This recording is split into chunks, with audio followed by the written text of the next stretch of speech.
ધોરણ 10ની અંગ્રેજીની પરીક્ષા બધું જ આવડતું હોય પણ પછી અચાનક આવે એવા અમુક ગૂંચવણભર્યા પ્રશ્નો જે આખો ખેલ બગાડી શકે છે. દર વર્ષે બોર્ડ આવા ટ્રિકી પ્રશ્નો પૂછે જ છે અને બસ ત્યાં જ આપણા કિંમતી માર્ક્સ કપાઈ જાય છે.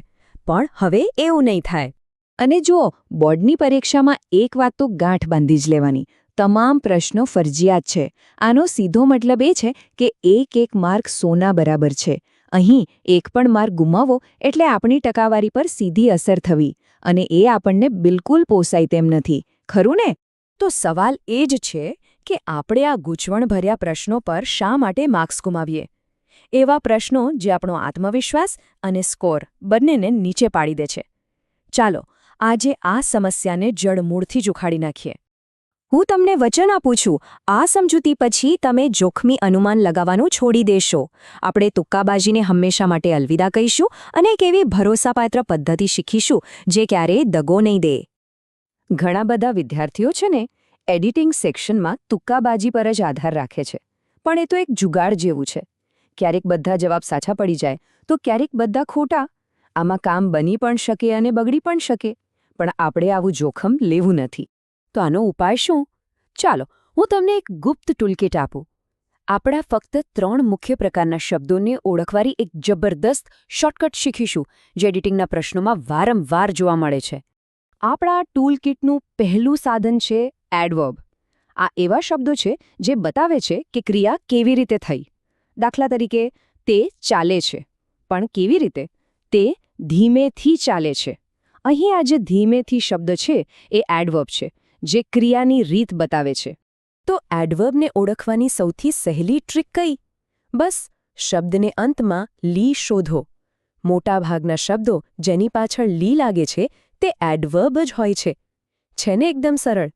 આગળ આવે છે એડજેક્ટિવ, એટલે કે વિશેષણ. આ શબ્દો છે ને એ નામમાં જાણે કે રંગ ભરે છે, એની ખાસિયત બતાવે છે.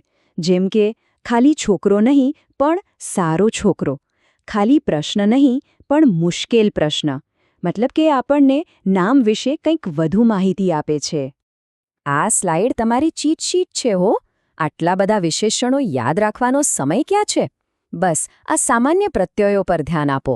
જો કોઈ શબ્દની પાછળ ફૂલ, ઓયસ, એબલ, આઇવ કે એન્ટ આવે તો એ મોટાભાગે એડજેક્ટિવ જ હોય છે. અને આપણા ટૂલકિટનું છેલ્લું અને સૌથી મહત્વનું સાધન છે નાઉન, એટલે કે સંજ્ઞા. આ દુનિયાની કોઈ પણ વ્યક્તિ, વસ્તુ, જગ્યા કે પછી વિચારનું નામ છે. ટૂંકમાં કહીએ તો આ એક નામ આપનારો શબ્દ છે. અને આ રહી આપણી છેલ્લી ચીટશીટ. જ્યારે કોઈ શબ્દના અંતમાં નેસ, ટીશન, આઈટીઆ અથવા એન્સ જેવા પ્રત્યયો દેખાય ને તો સમજી લેવાનું કે તે એક નાઉન છે. આ ટ્રીક વ્યાકરણની ખાલી જગ્યાઓ ઉકેલવા માટે ખૂબ જ મહત્વની છે.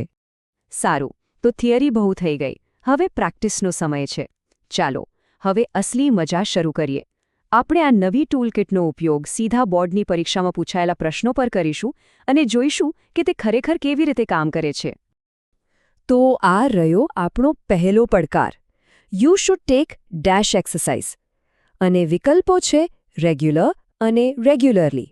ચલો આપણી નવી પદ્ધતિની કસોટી કરીએ. શું લાગે છે? જો, અહીં કોઈ અનુમાનની જરૂર જ નથી. ખાલી લોજિક વાપરવાનું છે. ખાલી જગ્યા પછી કયો શબ્દ છે? એક્સરસાઇઝ, જે એક નાઉન છે. હવે નાઉનની ખાસિયત બતાવવા માટે આપણને શું જોઈએ? એક એડજેક્ટિવ. તો વિકલ્પોમાંથી એડજેક્ટિવ કયો છે? રેગ્યુલર.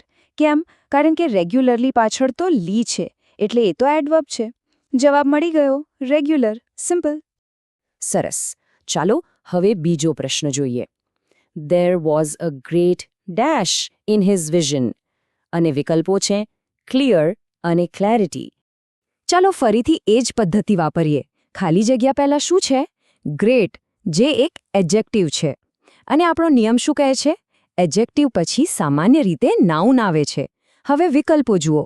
ક્લેરિટી શબ્દના અંતમાં આઈટીવાય છે, જે આપણી ચીટ શીટ મુજબ નાઉનની પાક્કી નિશાની છે. બસ આટલું જ સરળ છે. જવાબ છે ક્લેરિટી. હવે ત્રીજો પ્રશ્ન, અને આમાં વાક્યની અંદર જ એક નવી ચાવી છુપાયેલી છે. હી believed in the truth and ખાલી જગ્યા. વિકલ્પો નોન વાયોલેન્ટ અને નોન વાયોલન્સ. તો આ વખતે ચાવી શું છે? ખાલી જગ્યા પહેલાં ઇન શબ્દ છે, જે એક પ્રેપોઝિશન છે. અને હવે તમારા ટૂલકિટમાં એક નવો નિયમ ઉમેરી લો. ઇન, ફોર, એટ જેવા પ્રેપોઝિશન્સ પછી હંમેશા નાઉન જ આવે છે. આપણા વિકલ્પ નોન વાયોલન્સના અંતમાં ઇયન્સ છે, જે તેને નાઉન બનાવે છે. એટલે જવાબ એકદમ સ્પષ્ટ છે. અને હવે એક સામાન્ય ટ્રિકી પ્રશ્ન, જેમાં હોમોફોન્સ શામેલ છે. એટલે કે એવા શબ્દો જેનો ઉચ્ચાર સરખો હોય પણ અર્થ અને સ્પેલિંગ બિલકુલ અલગ હોય. He was a man of ખાલી જગ્યા. વિકલ્પો છે પ્રિન્સિપલ અને પ્રિન્સિપલ.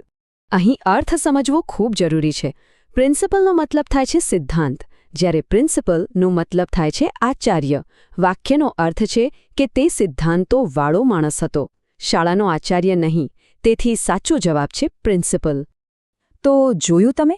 આ કોઈ જાદુ નથી, આ શુદ્ધ તર્ક છે.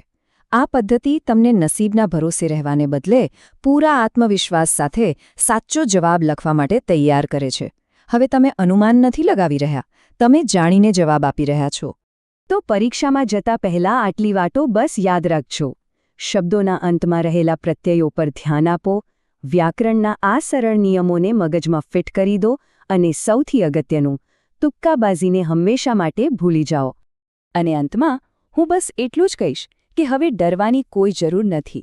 તમે જે પદ્ધતિ શીખી છે તેના પર વિશ્વાસ રાખો. જ્યારે પણ આવો કોઈ પ્રશ્ન સામે આવે ત્યારે ઊંડો શ્વાસ લો, અને યાદ રાખો કે તમારી પાસે તેને ઉકેલવા માટેના બધા સાધનો છે. તો હવે મારો સવાલ એ છે કે જ્યારે તમારી પાસે આ શક્તિશાળી ટૂલકિટ છે, ત્યારે તમે અંગ્રેજીની પરીક્ષાનો સામનો કેવી રીતે કરશો? મને વિશ્વાસ છે કે તમે હવે પહેલાં કરતાં વધુ તૈયાર અને આત્મવિશ્વાસુ અનુભવી રહ્યા છો. તમારી પરીક્ષા માટે ખૂબ ખૂબ શુભેચ્છાઓ.